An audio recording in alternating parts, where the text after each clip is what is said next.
บกับข้าพเจ้าแคท PSV เนาะมื้อนี้พบกับรายการแคทพาเที่ยวมื้อ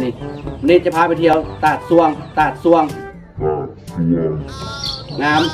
ม่วนมันทำได้เนาะไปเบิ่งน้ำกันเลยเนาะเดี๋ยวจะพาไปมื้อนี้เดี๋ยวพบกันอยู่ที่ตาดสวงเลยไปสบายดีนะมื้อนี้เราก็มาท่องเที่ยวตาดสวงเนาะแต่ว่านี่เป็นคนเวียดนามเพิ่นว่าน้ำท่วมอยู่น้ำท่วมอยู่ที่บ้านวิไลโรงงานจะโทรคนรู้จักมาเดี๋ยวจะให้เขาจะโตไปงานอยู่ในบนน้ำตรงนั้นเลยเนาะเบรรยากาศอยู่ใกล้ๆเชื่อมเด้องานตรงนั้นเนาะนี่ก็เป็นบรรยากาศเนาะอยู่ตาดสวงอันนี้เป็นฝ่ายน้ำล้นที่ว่าเขาไปบนที่เขาไปที่ว่าน้ำตกสูงหันน้ำตกจังหันแล้วมันจะลงมาไหลสู่น้ำตัวนี้เนาะ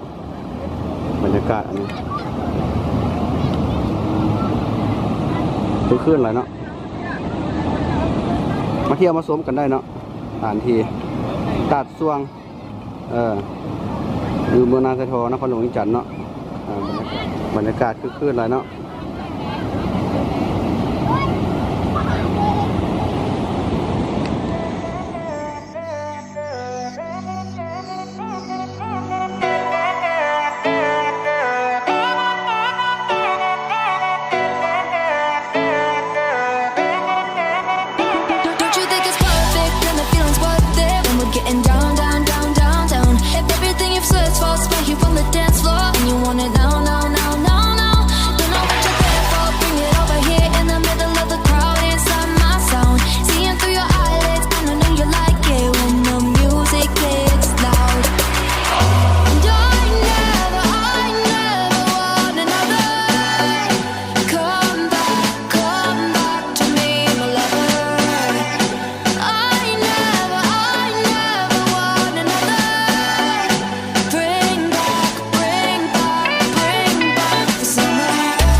ฝากกดไลค์กดแชร์กดติดตามเด้